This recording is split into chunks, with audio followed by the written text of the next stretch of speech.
Let me tell you about how a single moment of tragedy became the catalyst for one of Indonesia's most significant political upheaval in recent years.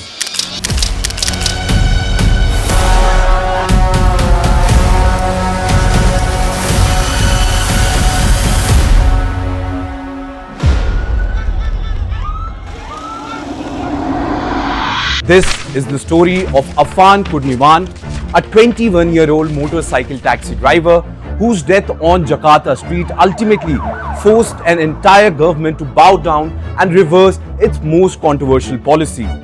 On August 28, 2025, Affan was doing what he did every day, delivering food through Jakarta's chaotic streets.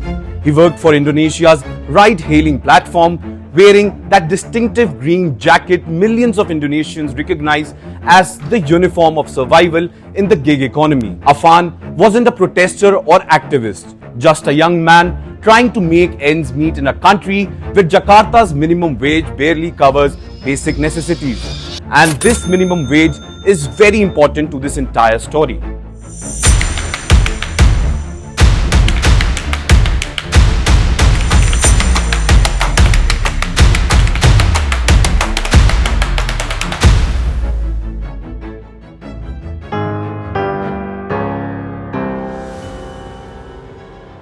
The protests swirling around him weren't spontaneous. They had been building for days, fueled by shocking news that all 580 members of Indonesia's House of Representatives had been granted monthly housing allowance of 50 million rupiah, approximately $3,075, nearly 10 times of Jakarta's minimum wage.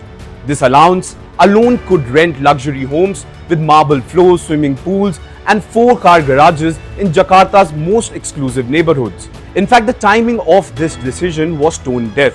President Prabowo had just announced stringent measures, promising to cut 3 trillion rupiah from the budget, while lawmakers already earning up to 230 million monthly from various allowances received this irrational additional perk. As protests intensified, Affan found himself caught between demonstrators hurling rocks and Molotov cocktails and riot police responding with tear gas. In the chaos, he dropped his mobile phone and bent down to retrieve it. That's when an armored vehicle from the National Police's mobile brigade came speeding through the crowd.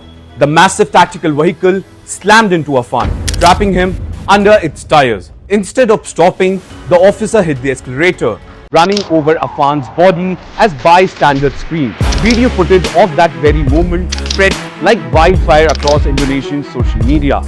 Affan was rushed to the hospital but died from his injuries. The reaction was explosive. What had been manageable protests about economic inequality transformed into nationwide rage. In fact, an hashtag which translates to killer police in English trended across social media platforms as fury over Affan's death spread. By 29th August, thousands of motorcycle taxi drivers gathered at his funeral. Protests erupted across Indonesia.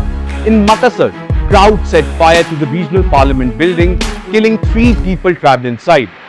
In Surabaya, protesters breached police headquarters, demolishing barriers and also torching multiple vehicles.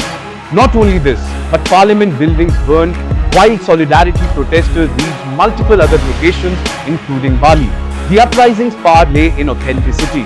Indonesia has a 50-member elite whose combined wealth equals that of 100 million ordinary citizens. About half of ride-hailing drivers like Affan spend nearly all their earnings on daily necessity. Over 42,000 workers were officially laid off in 2025's first half alone, a 32% increase.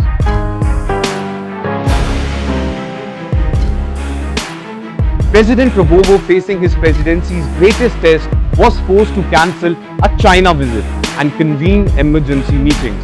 The stock market plummeted, the rupiah weakened, and investors' confidence evaporated as buildings burned nationwide. By Sunday, pressure became unbearable. At the presidential palace flanked by leaders from 8 political parties, Prabowo capitulated. In fact, in a televised address, he announced the controversial housing allowances, immediate revocation, and a moratorium on parliamentarians' overseas trips. He said, and I quote, "Starting Monday, certain allowances will be cut and foreign trips put on hold." making an extraordinary defeat for Indonesia's political elite. 7 officers involved in Affan's death were detained for violating police ethics code. Yet for many Indonesians, this felt insufficient. The underlying issues like political oligarchy and economic imbalance remained unaddressed. Affan never sought to challenge power, yet his tragic death toppled the government's most controversial policy. His story reminds us that the most powerful revolutions sometimes begin not just with grand manifestos, but with the devastating recognition that ordinary lives matter. And when governments forget this truth, people will rise to remind them, regardless of the cost.